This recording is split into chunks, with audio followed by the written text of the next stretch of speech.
Marhaba, and welcome to the Matrix Green Pill, where real people connect. Hello and welcome back to the Matrix Green Pill podcast. I'm Hilary Hutchison, and today I am so excited to welcome Natalia Sycheva on our podcast.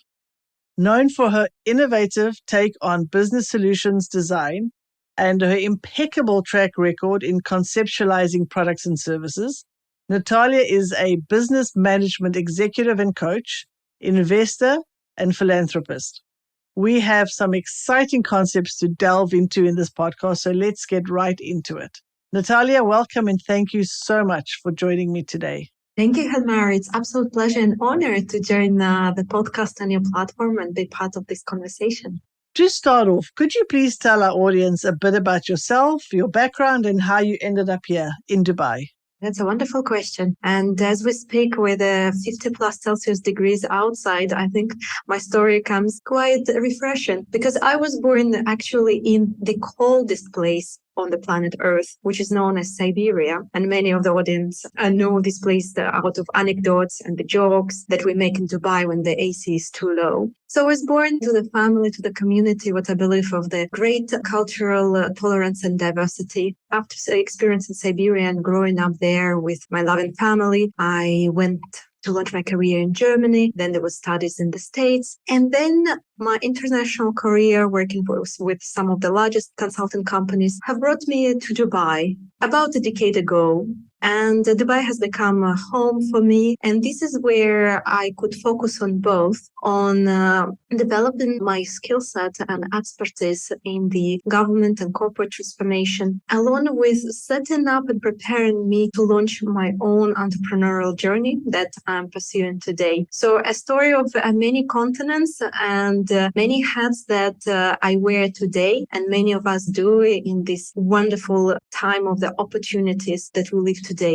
You were the former head of strategy at Dubai Chamber. Can you provide some insights into the challenges and successes you encountered during the organizational restructuring and international expansion of Dubai Chambers? The journey with Dubai Chambers have one of the best time in my professional career indeed. And being a part of the organization whose mission is to support the businesses, help them to navigate the challenges in the local market and the international market, it's one of the most honorable one because when we support the businesses in the private sector, we support the job creation, we support the livelihood of people. And important part of the work that we have been doing with the team at Dubai Chamber is working with technology entrepreneurs and startups. And I believe on the course of 5 years when I was there, we served the community of about 17,000 technology entrepreneurs. And we could just imagine the challenges that these entrepreneurs in the tech space, building something that have never existed before, faced as they were expanding internationally with multiple stories. And I think some of the most vivid challenges that the teams are facing is when you scale abroad, let aside the question about understanding the regulatory landscape of that new market, that the Dubai government, various organizations within Dubai government are here to support through the embassies, through the offices, including of Dubai Chamber. But then for the founder, him or herself, the biggest challenge as they expand to other markets are access to liquidity, access to funding, because expanding to a new market can be a very expensive endeavor. And the second one, how you manage the team. Do you have enough resources team-wise? Is your team, your management team on board with that expansion? And who will be leading that expansion in the market of your choice? That could be 15 hours ahead or behind you of the Dubai time zone. If I look at these challenges and based on the experience with entrepreneurs that they have been facing. That's excellent insight. So access to funding, having the right team in place and understanding the market that you're going into are the challenges. So what tips would you give to entrepreneurs who are thinking of getting into, let's be specific, into the tech space, since that's sort of the niche that you were focused on? My advice would probably will encompass also non-tech entrepreneurs, because the number one advice is leverage the ecosystem that does exist in the market. And by ecosystem, I refer to all these fantastic initiatives, mentorship circles, mentorship programs, meetups, get the mentor, get the community, engage with that community. Again, it's a story of Dubai market, of US market, European market, where I've had the most exposure to. There is always this network of institutions and programs that are there to empower and support you, including with expansion to other markets, with your business growth. And a lot of the time, and again, it's a matter of prior experience of an entrepreneur with their first business. It's access to resources, how much time the founder has on his or her hands. But make sure that you do reach out to the community for support. And Hilmari, you can't imagine how many fantastic stories I hear all the time. I talk to the founders because they're saying, oh, yes, we've met so-and-so, the founder of another company, sometimes even the competitor, and they actually introduce us to this organization, or they helped us with that project. Make sure that you do leverage the network and the ecosystem in whichever market you are, because there is much more support available than one could imagine today. That's excellent advice. To tap into the existing resources. They are there. You don't even imagine they, but they are. So make use of them. I think that's excellent advice. Now, you also co-founded Serenity Guide, a chain of unique wellness and hospitality facilities for women. What was the inspiration for starting Serenity Guide? We are living today in the world where, with the realm of possibilities and professional realization of every individual is growing exponentially, we tend to overexhaust ourselves with our commitments, be it a corporate career, to succeed in a corporate career, and be a good partner, to be a good family member, a parent, and then, or when we are building the business, and then we underestimate the importance of our own mindfulness and well-being. And this has been my own experiences and story, managing my mental, physical health, my career, my relationship with my family, with my team members, multiple teams. They led me to the realization that I need some extra support. And then I asked the question, is it only me, or there are other women around me who are also actively seeking that support, that guidance, some guidance with the easily implementable techniques and habits that we could incorporate in our daily lives without major changes of our lifestyle that will help us to live a more fulfilled, mindful life with a better health, better mood, greater energy. And so this is where, with my partners, we launched, it was just like a testing idea. Why wouldn't we do the experiential retreats in some interesting destination? We picked a place in the magic city of Luxor, which is the ancient capital in the ancient Egypt, known for its UNESCO heritage, this energy charged place surrounding you once you're there.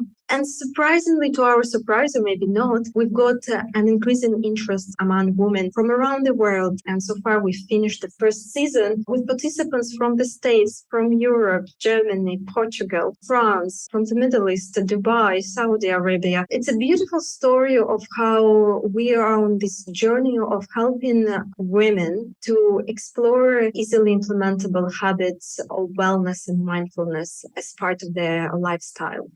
That's a fantastic story. So you personally saw a gap in something that you were looking for, and then you created a solution that others could also benefit from. I would like to add that maybe because I'm a little bit of a nerd, and I have always been a nerd. When I was looking at this subject, if we are about to do retreats, who does need retreat and why? And do the retreats work as a concept? And I started investigating and looking into the actual studies and academic research.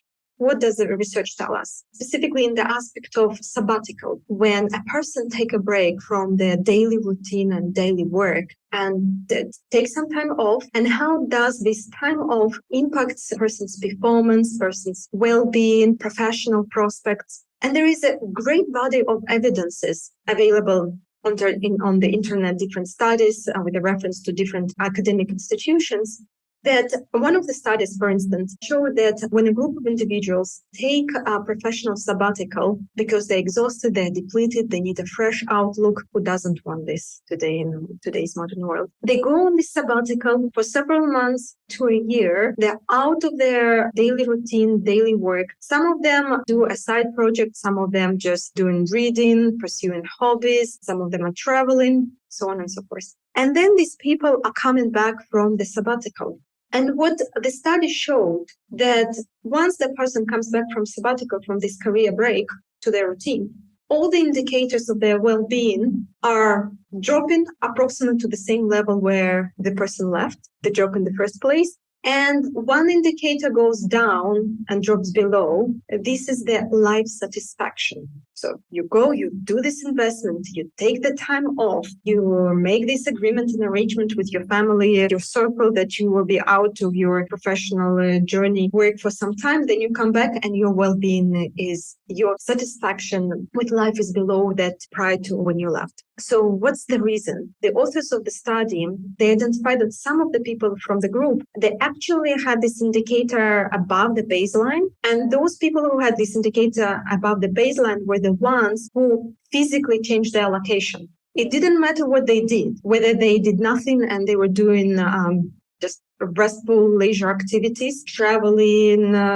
reading a book, or they were doing some research or some professional project different from their main work. But if these people were staying and spending this sabbatical time in a different part of the city or the town where they live, in the different country or in different city in their country, this indicator of life satisfaction was above when they come back. So what it tells us that this physical movement, moving yourself physically from point A to point B and spending the time on this professional break in the point B, which is not your typical location, bears significant benefits for you, for your well-being and this investment that you make. There was another most recent studies when similar study was done, but the researchers were using a metaverse. I believe they were manipulating so that people were spending the time in the metaverse to give them the sensation of spending this sabbatical, this experience somewhere else from their habitual area and environment. And this is where for us was, if we are to do the serenity retreats that we aim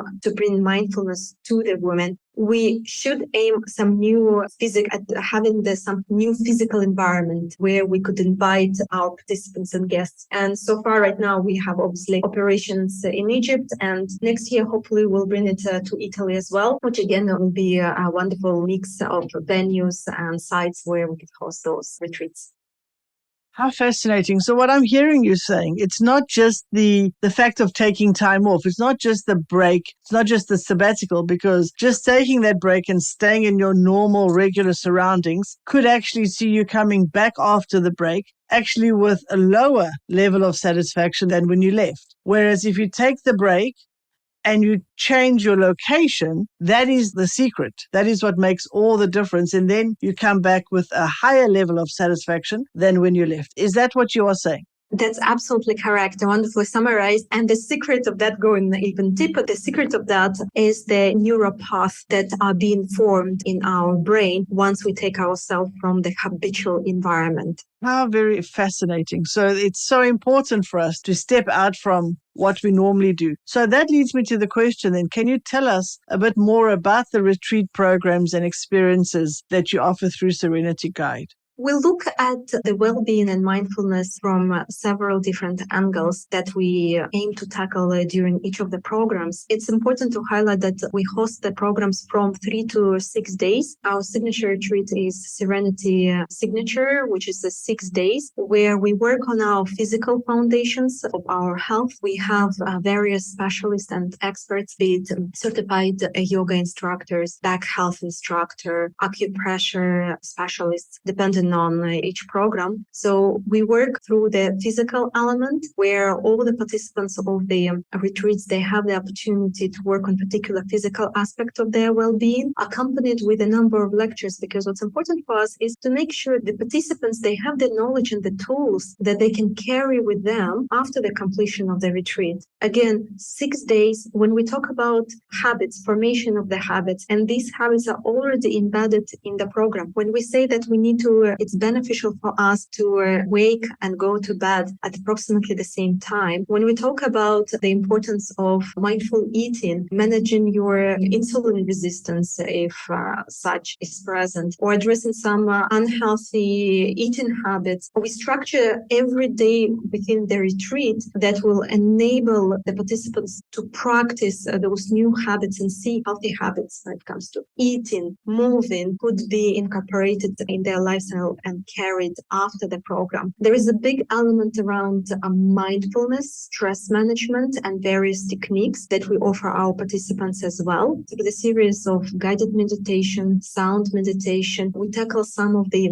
inner challenges as like a common expression, limiting beliefs. Wherever tension is on the mental, psychological level, we address this through the gentle meditative practices throughout the program. And of course, with our therapists and psychologists, we address the topic of relationships, relationship with others. And again, it starts with yourself, but then it spans to relationship with your significant other, with your child, with your partner, with your colleagues and team members. Because again, bearing in mind that most of our participants are professional women who are looking at this experience as an investment for them to feel more energized, more focused, and stronger and more resilient after they're coming back from the experience. And last but not least is the fun part, because without the fun and without having the joy of experiencing this beautiful, magnificent remnants of the ancient civilization, so mystic with all its temples and different mythology and legends and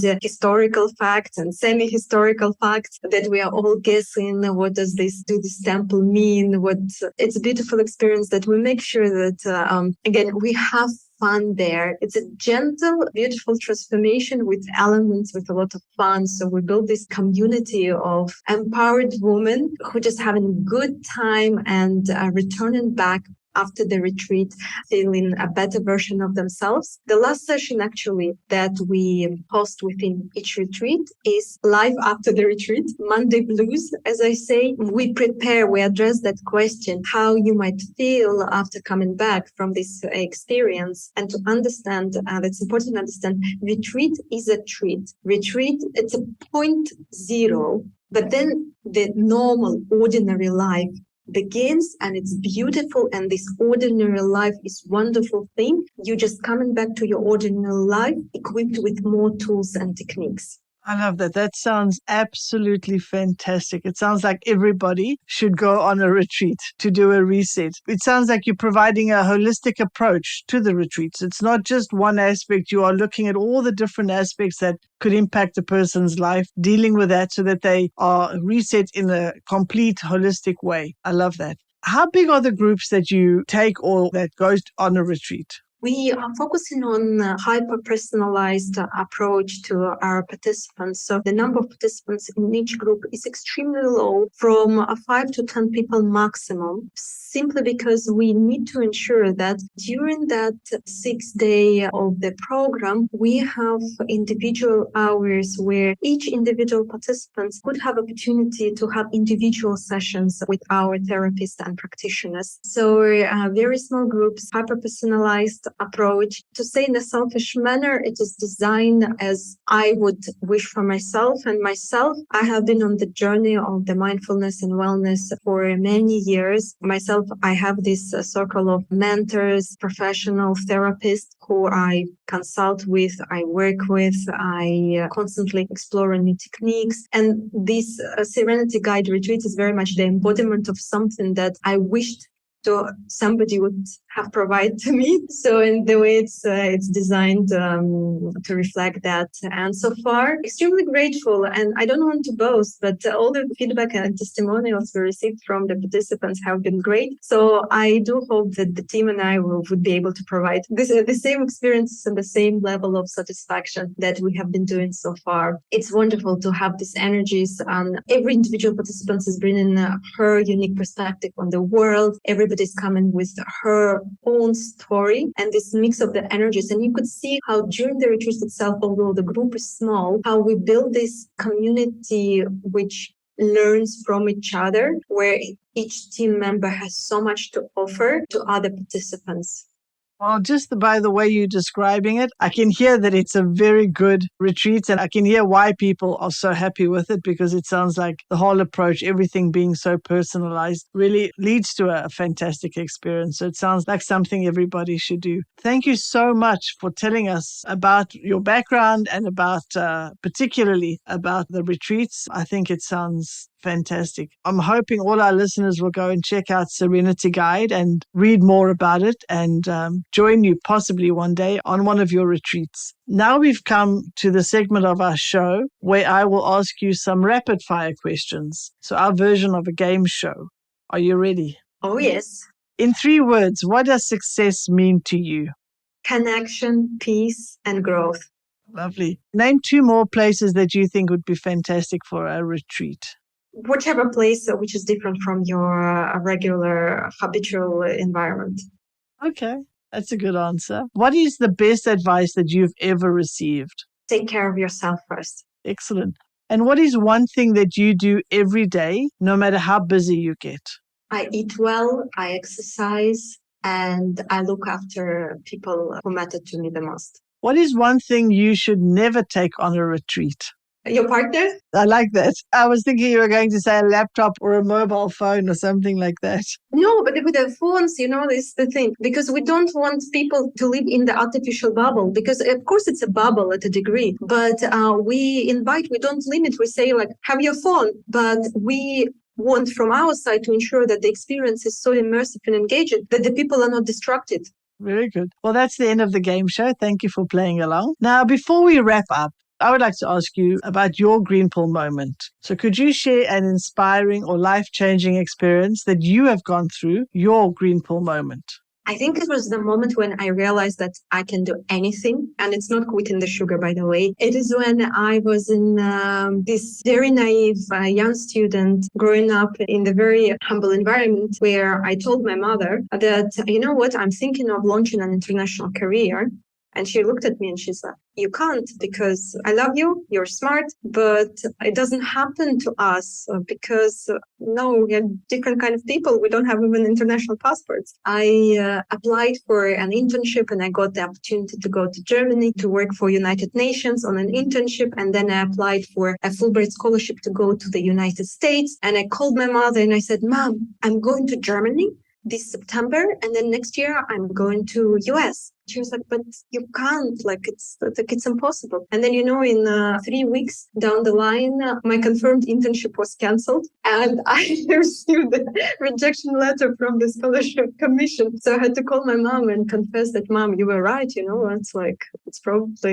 not happening, right? But instead of doing so, I just kept quiet and I raised the bar and I applied for even a better internship opportunity. And I applied to go to the business school. Next year, I was both in Germany, I was both in the US. And what I learned in that moment that I can do anything if I raise my bar. Wow, what an incredible story. So don't give up. Even when you get rejected, just raise the bar and go for the next level. And you got both the things that initially you thought you had been rejected from. Amazing. I love that story. And certainly that was a life-changing experience for you. Thank you, Natalia. It was wonderful to talk to you, and the things that you're doing is fantastic, and your retreats sound absolutely brilliant. I'm really looking forward to finding out more about them. Thank you for being here today. It's been excellent. Before we say goodbye, though, could you please tell our listeners where they can find and follow you? And we'll also put this in the show notes. Certainly. So all information is available on www.serenity.guide. Thank you so much. And again, thank you for joining me. I wish you all the very best. Thank you. If you enjoy our conversations, please like and subscribe. See you next Wednesday.